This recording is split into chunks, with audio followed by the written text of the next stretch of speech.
Hello students, welcome back. आप लोगों का फिर से स्वागत है। आज हम लोग डिस्कस करेंगे क्लास 9 के चैप्टर लाइन्स एंड एंगल्स के बारे में। सबसे पहले बात करते हैं इनके बेसिक टर्म के बारे में। बेसिक टर्म में सबसे पहले क्वेश्चन आता है रे। रे क्या होता है? व्हाट इज रे? देखिए, आप लोगों ने लाइन, रे, लाइन सेगमेंट अपनी प्रीवियस क्लास में पढ़ा हुआ है। तो रे क्या होता है? कोई भी लाइन जिसका एक स्टार्टिंग पॉइंट दिया गया है, स्टार्टिंग पॉइंट गिवन हो और कहां तक जा रही है ये हमें नहीं पता, यानी एंडिंग पॉइंट हमें गिवन नहीं है। रे का मतलब है जहां भी एक लाइन का एक पार्ट जिसका स्टार्टिंग पॉइंट गिवन हो और एंडिंग पॉइंट ना दिया गया हो, means only one point are given, is called ray. इसे क्या कहते हैं? रे। फॉर एग्जाम्पल सन रे। सन रे में क्या है, आपको पता है कि स्टार्टिंग पॉइंट क्या है? जो सन की रे है उसका स्टार्टिंग पॉइंट आपका सन है।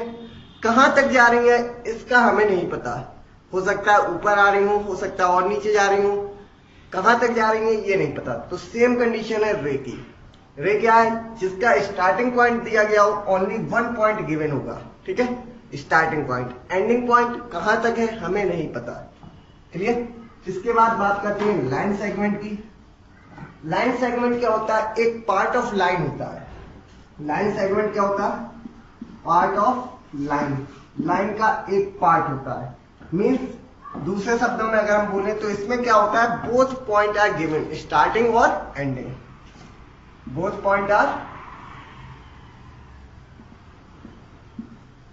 गिवन, स्टार्टिंग भी पॉइंट दिया जाएगा और एंडिंग पॉइंट भी गिवन होगा। तो ये हमारा कहलाता है लाइन सेगमेंट।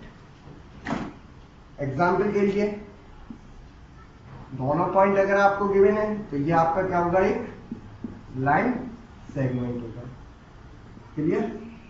ये क्या थी आपकी? ये आपकी रे थी। रे में क्या होगा? वन पॉइंट गिवन होगा और लाइन सेगमेंट में क्या होगा? Both point are given, starting और एंडिंग। बात करते हैं कोलिनियर पॉइंट की। एक ही लाइन पर तीन या उससे अधिक पॉइंट। क्लियर? एक ही लाइन पर 3 या मोर देन 3 पॉइंट, 3 और मोर देन 3।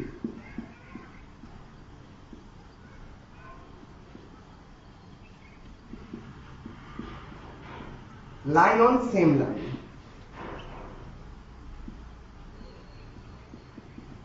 एक ही पॉइंट पे, एक ही लाइन पे आपके 3 या उससे अधिक पॉइंट जब आपको गिवन होंगे तो वो पॉइंट आपस में कैसे कहलाएंगे? Collinear point. क्लियर?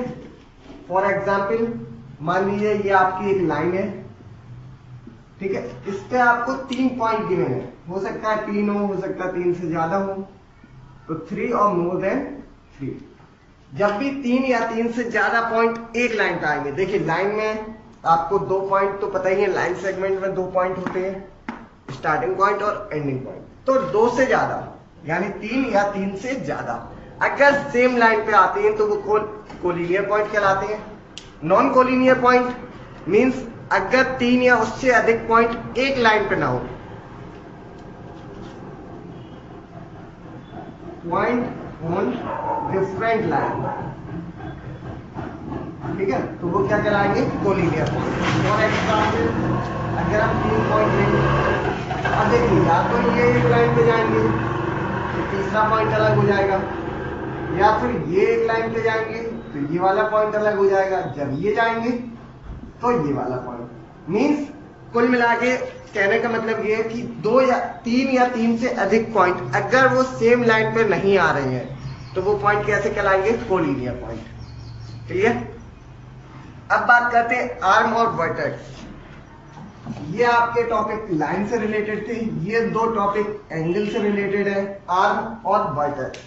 आपको पता है कि जो एंगल होता है वो 2 रे से मिलकर बना होता है। जो एंगल होता है वो 2 रे से मिलकर बना होता है, और जो एंगल की रे है, जो एंगल की रे होती है उन्हें हम क्या कहते हैं? आर्म।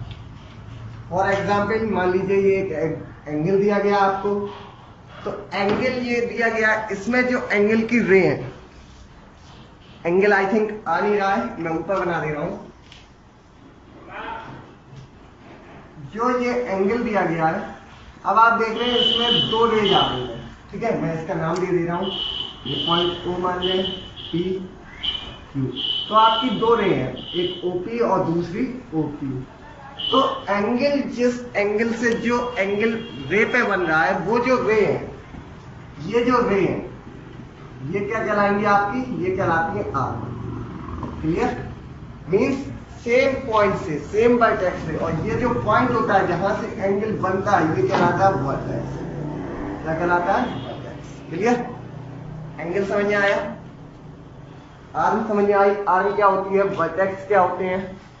आर्म का मतलब है आपका जहां से दो एंगल बन रहे हैं, वो क्या कहलाती है, आपकी आर्म कहलाएंगी। और वर्टेक्स का मतलब है जहां से जो स्टार्टिंग पॉइंट है दोनों रे का, जहां पर एंगल फॉर्म हो रहा है, वो क्या कहलाएगा, आपका वर्टेक्स। क्लियर?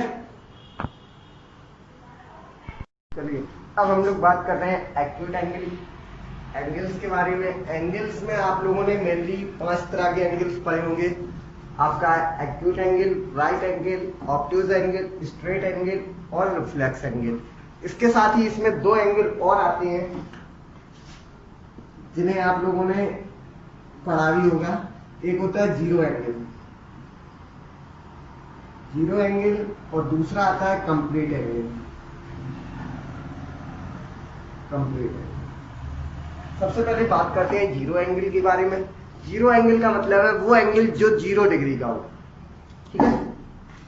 जो 0 डिग्री का एंगल होता है वो कहलाता है जीरो एंगल। मीन्स एक रे, अगर एक सिंगल रे है तो वो क्या है, आपकी जीरो एंगल है, ठीक है। ये आपका शो कर रहा है जीरो एंगल को, ठीक है। एक्यूट एंगल आप लोग पढ़ चुके होंगे, वो एंगल जो मोर देन 0 होते हैं और लेस देन 90, ठीक है। वो एंगल जो 0 से बड़े हों और छोटे हों किससे, 90 से, तो क्या कहलाते हैं, एक्यूट एंगल। फॉर एग्जाम्पल 45, 60, 75, ये सारे आपके क्या एक्यूट एंगल है। Means angle more than 0 and less than 90। जो एक्यूट एंगल होते हैं वो हल्के से झुके हुए होते हैं अपनी दूसरी रे की तरफ। क्लियर? वो झुके हुए होंगे अपनी दूसरी रे की तरफ। क्लियर? इसके बाद राइट एंगल। राइट एंगल का मतलब है जो एंगल आपका 90 डिग्री का होता है। राइट एंगल का मतलब क्या है, एंगल जब भी आपका 90 डिग्री का एंगल होगा, एंगल जब भी आपका 90 डिग्री का होगा तो वो क्या कहलाएगा, राइट एंगल, ठीक है। मीन्स एक लाइन पे जब दूसरी लाइन परपेंडिकुलर होती है तो वो क्या बनाएगी, आपका राइट एंगल बनाएगी। क्लियर? एक्यूट एंगल क्या था, 0 से बड़ा होना चाहिए, 90 से छोटा। 90 वाला कहलाएगा राइट एंगल। ऑब्ट्यूज एंगल क्या होगा आपका, ऑब्ट्यूज एंगल क्या होगा, 90 से बड़ा, more than 90 and less than 180। 90 से बड़ा और 180 से छोटा क्या कहलाएगा, आपका ऑब्ट्यूज एंगल। क्लियर? 90 से बड़ा और 180 से छोटा क्या कहलाएगा, आपका ऑब्ट्यूज एंगल। इसका एग्जांपल लेते हैं। मान लीजिए एक रे ये है, एक ये, ठीक है। तो ये एंगल जो 90 से बड़े होंगे, मीन्स दूसरी तरफ झुके होंगे, रे से दूसरी तरफ झुके होंगे, तो क्या कहलाएंगे, वो ऑब्ट्यूज एंगल। एग्जाम्पल के लिए 120, 135, 175, ये सब आपके क्या है, ऑब्ट्यूज एंगल, ऑब्ट्यूज एंगल, ठीक है। अब बात करते हैं स्ट्रेट एंगल। स्ट्रेट का मतलब ही है बिल्कुल सीधा। बिल्कुल सीधा का मतलब है एकदम स्ट्रेट लाइन, ठीक है। यानी एंगल जब आपका 180 डिग्री का बने, कितने का बने, 180 डिग्री का, तो वो क्या कहलाता है, स्ट्रेट एंगल, एकदम सीधा। क्लियर? स्ट्रेट एंगल हमेशा कितने का होगा, 180 का। राइट एंगल कितने का होगा, 90 का। Reflex angle. रिफ्लेक्स एंगल का मतलब है वो एंगल जो 180 से बड़े हो, 180 से बड़े हो और 360 से कम हो। कंप्लीट एंगल आपका 360 का होता है, तो more than 180 and less than 360, more than 180 and less than 360, तो वो क्या कहलाएंगे, आपके रिफ्लेक्स एंगल। रिफ्लेक्स एंगल रे से नीचे की तरफ बनते हैं, ठीक है। रे से नीचे की तरफ बनेंगे। मान लीजिए एक रे आपकी ये थी, तो ये क्या हुआ आपका रिफ्लेक्स एंगल पूरा। ठीक है, किसी भी एंगल, मान लीजिए आपको 60 डिग्री का एंगल दिया गया है, आपसे कहें इसका रिफ्लेक्स निकालना है, तो किसी भी एंगल का रिफ्लेक्स निकालने के लिए हम क्या करेंगे, उसे कंप्लीट एंगल से माइनस कर देंगे। यानी अगर हम 360 से माइनस कर दें 60 को, तो हमारा कितना है 300। यानी रिफ्लेक्स एंगल 60 का क्या होगा आपका 300। ये क्या हो जाएगा आपका रिफ्लेक्स एंगल। रिफ्लेक्स एंगल 180 से ज्यादा होता है और 360 से कम होता है। क्लियर? तो ये कहलाता है आपका रिफ्लेक्स एंगल। कंप्लीट एंगल, जब एंगल आपका पूरा कंप्लीट हो जाए, 360 का पूरा घूम जाए, तो वो क्या कहलाएगा कंप्लीट एंगल। ठीक है, तो मेनली आपको ये 5 आपकी बुक में दिए गए थे, acute angle, right angle, obtuse angle, straight angle और रिफ्लेक्स एंगल। 2 एंगल मैंने आप लोगों को बताई, जीरो एंगल और कंप्लीट एंगल। कंप्लीट एंगल 360 का होता है, जीरो एंगल 0 डिग्री का होता है, एक्यूट एंगल 0 से बड़ा और 90 से छोटा होगा, राइट एंगल आपका 90 डिग्री का होगा, ऑब्ट्यूज एंगल 90 से बड़ा और 180 से छोटा होगा, स्ट्रेट एंगल आपका 180 का होगा, रिफ्लेक्स एंगल 180 से बड़ा और 360 से छोटा होगा। क्लियर? ये थे आपके एंगल। अब हम बात करेंगे पेयर ऑफ एंगल के बारे में, जिसमें जो एंगल्स के पेयर है उनके बारे में पढ़ेंगे। देखिए, पेयर ऑफ एंगल्स की बात हो रही है, मतलब एंगल का पेयर। पेयर का मतलब है 2 या 2 से अधिक। ठीक है, तो पेयर ऑफ एंगल में सबसे पहले हम लोग, जैसा अपनी प्रीवियस क्लास में पढ़ चुके होंगे, complementary angle, supplementary angle, adjacent angle, linear pair angle और वर्टिकली अपोजिट एंगल। बात करते हैं कॉम्प्लीमेंट्री एंगल। कॉम्प्लीमेंट्री एंगल का मतलब है 2 एंगल, उनका सम आपका 90 डिग्री है। 2 एंगल हैविंग सम 90 डिग्री। ठीक है, 2 एंगल अगर उन्हें हम ऐड करें और उनका सम हमारा कितना हो रहा हो 90 डिग्री हो रहा हो, तो वो पेयर कैसा कहलाता है आपका कॉम्प्लीमेंट्री एंगल। सप्लीमेंट्री में क्या होता है, 2 एंगल्स हैविंग सम 180 डिग्री। ठीक है, कॉम्प्लीमेंट्री में क्या होता है, सम 90 डिग्री होता है, सप्लीमेंट्री में क्या होता है, सम 180 होता है। बहुत से बच्चों को इसमें डाउट होता है कि कॉम्प्लीमेंट्री का 90 होता है या सप्लीमेंट्री का 90 होता है, कॉम्प्लीमेंट्री का 180 होता है या सप्लीमेंट्री का 180 होता है। तो आप लोग एक चीज याद रखिएगा, देखिए कॉम्प्लीमेंट्री में सी पहले आ रहा है। अगर हम इंग्लिश अल्फाबेट की बात करें तो सी पहले आता है एस बाद में। सेम काउंटिंग की बात करें तो 90 पहले आता है, 180 बाद में। क्लियर? तो सी से क्या है, पहले क्या आया 90, एस बाद में आया तो बाद में क्या आया 180। क्लियर? तो कॉम्प्लीमेंट्री एंगल जिनका सम 90 डिग्री हो, सप्लीमेंट्री एंगल जिनका सम 180 डिग्री हो। क्लियर? दोनों में अब आपको डाउट नहीं होगा। अब बात करते हैं एडजेसेंट एंगल की।